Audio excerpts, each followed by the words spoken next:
Sudah dapat konfirmasi dari Hakim Mediator, Pak Agung Sutomo, menginformasikan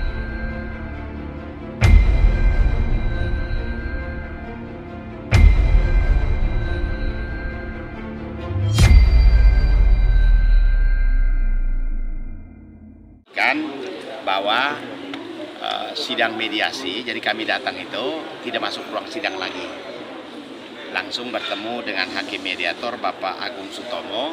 Nanti kami akan menghadap di Hakim Mediator, ada ruang mediasi tanggal 15. Jadi tadi tanggal Hakim sudah tetapkan 15 Mei 2023 jam 9. Jadi kalau kami pasti hadir karena ingin supaya semua proses itu dilalui dengan baik. Ya, jadi Hakim sudah tetapkan mediasi untuk perkara Bapak Ari Wibowo dan Ibu Inge Anugrah ditunda hari Senin 15 Mei jam 9 untuk acara mediasi, tidak di ruang sidang. Oke, gitu ya teman-teman. Baiknya menyayangkan nggak sih kan tidak kehadiran Mas Ari hari ini karena kan harus mediasi ya? Oh, sudah terjadi ya, sudah. Ya, Ada sudah beberapa terjadi. menit berlalu. Kita fokus Ya, ke depan. Apalagi kan yang, Tapi nanti yang kita bersangkutan masih bertemu di rumah Mbak Inga. Masih. Iyalah, masih satu apartemen, masih satu apartemen kok. Gitu. Tapi alasannya kenapa sih Mbak Inga Mas Ari hari ini nggak hadir? Saya nggak tahu. Ya, oke, jadi minggu depan lah, Iya. jam 9. Baik, komunikasi masih baik kah? Kan maksudnya masih tinggal satu atap nih sama komunikasi masih baik kah? Maksudnya komunikasi di luar untuk membahas anak-anak kayak gitu? Ya, komunikasi diusahakan senormal mungkin. baik nggak kemarin waktu Mas Ari preskon itu kan mengatakan kalau soal keuangan rumah tangga seperti apa sih baiknya sebenarnya? Karena kan banyak pemberitanya yang simpang siur gitu. Oke, di sini aku ingin mengklarifikasi banyak nih kayaknya, jadi aku sekali ngomong aja bahwa Ari itu bukan seorang individu yang pelit, enggak. Ari nggak pelit. Ari itu papa yang baik, dia selalu provide untuk keperluan anak-anak, mulai dari sekolah, pakaian, apapun itu. Ya, kayak komputer staff, anak-anak suka komputer, PC-nya juga dirakit sedemikian rupa. Jadi dia bukan orang yang pelit. Kalau memang dia memilih memanage keuangan rumah tangga seperti ini, ya aku ikut aja kan sebagai istri, aku follow aja. Dan kenapa kemarin sempat rusuh karena soal nafkah bulanan. Memang aku secara individu dikasih Enggak Mbak. aku dikasih nih uang cash buat kamu pribadi gitu, misalnya buat aku ngapa-ngapain, buat aku nabung atau apa, itu memang dari awal nggak ada. Jadi itu pun sesuatu yang baru aku pelajari gitu, bahwa oh ternyata kalau orang married, yang banyak kan nih teman-teman baru pada cerita juga setelah aku kasus kayak gini, biasanya tuh istrinya dikasih uang bulanan istilahnya. Jadi di saat itu sebenarnya awalnya sih karena aku sendiri nggak bisa membiayai diri untuk bayar pengacara sebenarnya, makanya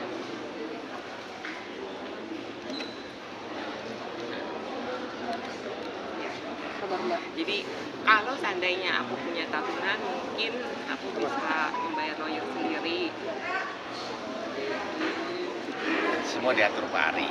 Awalnya Pak Ari memilih pengacara, Pak Ari sebagai penggugatnya siapa, pengacara bunyinya siapa, tapi tinggal sehari detik-detik mau sidang, Pak Ari memutuskan pengacara dia yang penggugat, kemudian pengacara bunyinya sebagai penggugat juga mengundurkan diri, ditarik semua. Tapi kami dalam satu hari lewat Romo ada yang mempertemukan kami. Lalu setelah berdiskusi, saya wawancara, lalu kami memutuskan, oke, saya juga ada tim, kami ada 6-7 orang, biar kami mendampingi.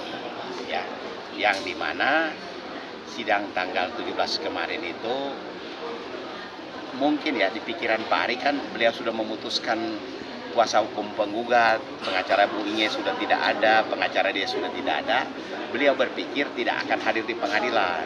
Tapi setelah kami bertemu Bu Inge bawa surat panggilan untuk sidang tanggal 17, saya katakan karena ini panggilan resmi dari pengadilan, ya harus hadir. Begitu hadir kan ternyata teman-teman yang buat heboh juga kan, rame gitu loh. Nah itulah. Bang, Jadi artinya- bukan kami yang menggerakkan buat heboh-heboh, enggak juga. Perkara ini kan sebenarnya orang bercerai kan biasa, cuman karena ini toko, maka ya teman-teman mungkin mau meliput, tapi kami sendiri kan maunya selesaikan baik-baik gitu loh. Baik, Bang, berarti artinya selain ini kan, mengatur keuangan, Mas Ari juga mengatur sampai proses perceraiannya, sampai memilih juga pengacara-pengacara juga. Awal mulanya seperti itu. Betul, betul. Kami datang belakangan setelah Pak Ari memutuskan pengacara bunginya dicabut, pengacara Pak Ari diputuskan. Lalu ada yang mempertemukan, kata bunginya ada mujizat lah, ya bisa menunjuk kami tim gitu loh. Sempet nanya nggak? Bang, artinya ini menangani kasus Bu Inge sendiri pro bono ya Bang? Gratis ya? Konfidensial. Karena kan Bu Inge Jadi sendiri segala sesuatunya tidak harus memiliki dibuka. finansial. Ya, konfidensial. Mbak Inge sempet nanya nggak, maksudnya kenapa sih kok tega gitu sampai tadinya udah diputusin terus dicabut lagi? Sempat tapi ya udah. Apa mungkin jawabannya gitu? Sampai Mbak Inge meneteskan air mata. Kayak dari tadi nahan-nahan Ya banget. tidak menduga menunjukkan kami dipertemukan. Gitu lah. Mbak Inge emang tiap bulan sejak kapan sih tidak diberikan nafkah? Oh kalau misalnya nafkah untuk keperluan sehari-hari, kebutuhan dapur, keperluan anak-anak semua, dia selalu beri dengan aku bisa belanja dengan kredit card itu. Ya makanya jumlahnya kan fluktuatif, kadang-kadang nggak selalu di 10 atau 11-12 juta, sometimes 16, sometimes 30 itu yang ada di press conference ditunjukin sama lawyernya itu. Yes, it is true, seperti itu. Kenapa bisa fluktuatif ya? Sometimes anak-anak perlu kayak ke dokter gigi, sometimes beli sepatu baru, karena kan teenagers cepet banget numbuhnya, berapa bulan juga. Iya, untuk yang kalau dibilang 30 juta pun dibayarkan oleh klien saya itu benar, karena tugas untuk beli, kalau mau traveling kayak ke Bali, tugas beli tiket, beli Sewa kamar. hotel ya, itu pasti tugasnya aku gitu loh. Kartu. Jadi sometimes bisa sampai 30 juta ya itu. Jadi bukan karena aku tipe yang boros foya-foya nggak jelas, enggak sama sekali, aku nggak tipe kayak gitu, tapi aku berusaha hemat juga gitu, dan aku tahu keadaan kondisi ekonomi kita, jadi pastinya kita ya suami sama istri mau yang terbaik buat anak-anak juga. Jadi sekali lagi Ari bukan suami pelit, dia suami yang bertanggung jawab. Mbak, tapi maksudnya segitu ngepasnya sampai akhirnya Mbak setelah berpisah tidak ada tabungan sendiri kah? Atau seperti apa? Tabungan sendiri ya saya nggak Ya. punya. Maksudnya memang pengeluarannya sesuai dengan Keinginan. tidak ya kebutuhannya, maksudnya Betul. tidak ada kelebihan untuk Mbak Inge sendiri Ya, gitu, kebutuhan Kalau Mbak Inge untuk saya sendiri. pribadi, sometimes aku sendiri kan seorang ini ya coach gitu. Sometimes aku dipanggil sama company-company untuk memberikan coaching, sometimes kayak perusahaan-perusahaan corporate gitu. Itu sometimes aku dapat uang, and then aku juga ada YouTube juga, jadi kasih tutorial. Sometimes aku juga punya komunitas project mager itu. Kalau kita bikin acara juga sometimes kan kita ada tiket jual, meskipun nothing, tapi dari uang kecil itu aku bisa tabung. Aku bisa jalan-jalan sama teman-teman ke Bali gitu, but itu ya aku nabung supaya aku bisa jalan-jalan, but aku nggak apa-apa kayak gitu, bener-bener aku nggak apa-apa. Dan jadi aku juga menghargai Ari bisa provide for the family, that's enough for me. Tapi kan itu masukan dari hasil kerja kerasnya Mbak sendiri ya, maksudnya nafkah dari Kalau dari Mas Ari gitu untuk aku mau Mbak jalan-jalan, sendiri. iya aku akan nabung. Oh, Enggak, yang nafkah sama dari teman-teman Mbak ya. enggak, maksudnya nafkah dari Mas Ari, Mas Ari kepada Mbak Inge Mbak gitu pribadi. untuk pribadi, bukan untuk keluarga, adakah? Sangat cukup kok, anak-anak semua tercukupi. Bukan maksudnya pribadi ya. Pribadi Untuk misalnya Mbak Inge pribadi gitu, ya. bukan untuk Baju. keluarga, Nafkah bukan untuk sesungguhnya, anak, arti bukan untuk nafkah rumah tangga, sesungguhnya tapi itu kan untuk bukan pribadi gitu. perlengkapan yang misalnya ada beli di rumah baju tangga. atau kebutuhan Kebutuhan pribadi. Nafkah pribadi itu kan. Kalau beli baju, aku jarang banget beli baju, dan sometimes kalau misalnya teman-teman mungkin suka dapat dari info mana nggak tahu bahwa ini tuh boros atau apa, tapi kalau misalnya aku pakai baju sport mungkin beda-beda karena aku sempat brand ambassador-nya Reebok, jadi head to toe ya aku Reebok semua itu endorsement gitu. Jadi banyak hal-hal yang mungkin nggak orang tahu, tapi ya itulah. Berarti memang nafkah bulanannya sesuai dengan pengeluaran yang ada setiap bulannya Mbak, Iya. yang dikeluarkan Mas Ari Itu untuk kebutuhan rumah tangga ya, sendiri ya. kebutuhan rumah tangga memang. Berarti bukan ada. untuk sendiri Untuk atau pribadi nggak ada. Untuk pribadi nggak ada berarti ya. artinya tidak dinafkahi dong. Itu kan kebutuhan rumah tangga itu kan emang harus dikeluarkan, Betul. wajib ya. Kalau Sebagai nafkah, suami kan harus ada pemberian kalau kayak nafkah sendiri Jadi itu kan gini, lahir lain. batin. memang mungkin teman-teman tidak bikin confuse ya. Untuk segala kebutuhan, ya belanja bulanan ada, internet ada, listrik ada, beli galon ada, beli bensin ada. Tapi itu selalu dipenuhi oleh Pak Ari. Yang dimaksud yang selama ini kita bicara bahwa nafkah bulanan sebagai istri pegang maaf nih, entah 5 juta kah, 10 juta, itu tidak ada sama sekali. Maksudnya disisihkan, artinya uang diberikan ke istri, terserah. Mau tabung ke, mau apa kan itu tidak ada. Berarti Itu tidak ada ya bang? tidak ada. Nafkah sesungguhnya ya. Ya nafkah ya, uang pribadi kira-kira begitu. Iya. Tapi kalau kebutuhan yang selama seperti maaf nih, kebutuhan yang rame benar atau tidak, listrik, internet, beli maaf nih, kebutuhan wanita, sompet dan segala macam kan juga diomongin. Itu kan kewajiban ya, Pak? Ya betul.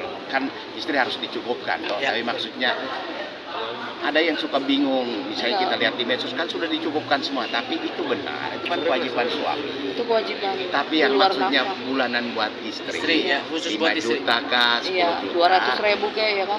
200.000 kira-kira begitu. Iya. Jadi kita bisa hitung kalau 200.000 sebulan kali saya sudah hitung masa perkawinan mereka itu 204 bulan.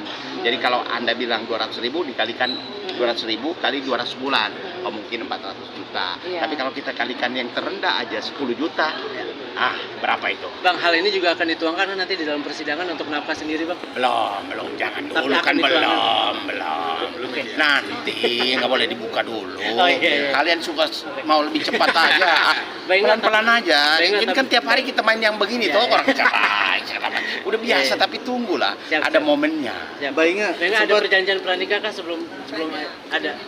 Dan poin-poinnya mungkin bisa dibocorin? That's Ambil the thing. di job berdua.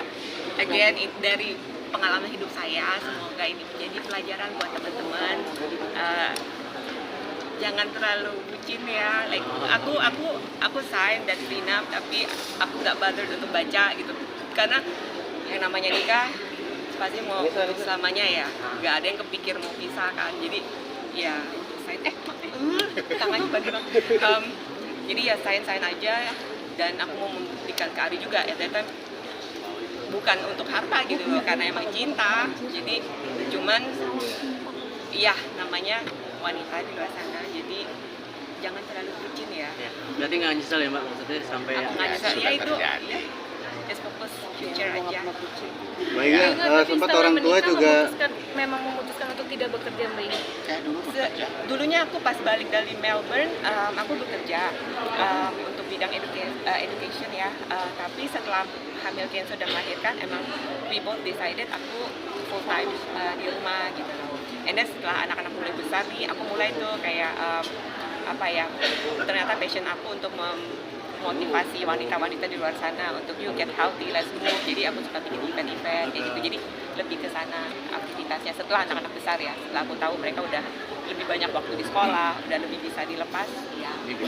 Itu keinginan Mbak Inga sendiri atau memang keinginan dari Mas Ari? Keinginan berdua sih, karena kebetulan aku sendiri percaya karena background aku psikologi sama education for early childhood education. Aku percaya bahwa anak-anak yang kecil ini yang akan mengisinya tuh harus pengaruh dari yang good influence, which is us parents. Jadi aku mau ya 24/7 kalau bisa anak-anak sama aku. Jadi zaman-zaman golden age yang mereka ya usia early childhoodnya mereka, aku mau sama mereka terus gitu. Mbak Inga, orang tua juga sempat curhat di media sosial. Artinya penyesalan ketika anaknya menikah dengan Mas Ari, terkait seharusnya Mbak Inga ini mendapatkan hidup yang lebih baik ketika pulang dari Australia. Gimana menanggapinya? Gak tahu tanggapan my parents dong. Tapi sepertinya merasakan juga, mungkin ada cerita atau curhatan Mbak Inga terhadap mama. Enggak sih, aku lebih dari awal nikah udah fokus sama Ari juga udah kita make a pact, kita udah janji bahwa kalau kita punya problem ya kita nggak yang cerita-cerita nah ke parents, nah ke friends juga, kita coba solve sendiri aja. Dan jadi aku nggak yang dikit-dikit ngadu, dikit-dikit jadi ya oke. Ini datang dia. Ini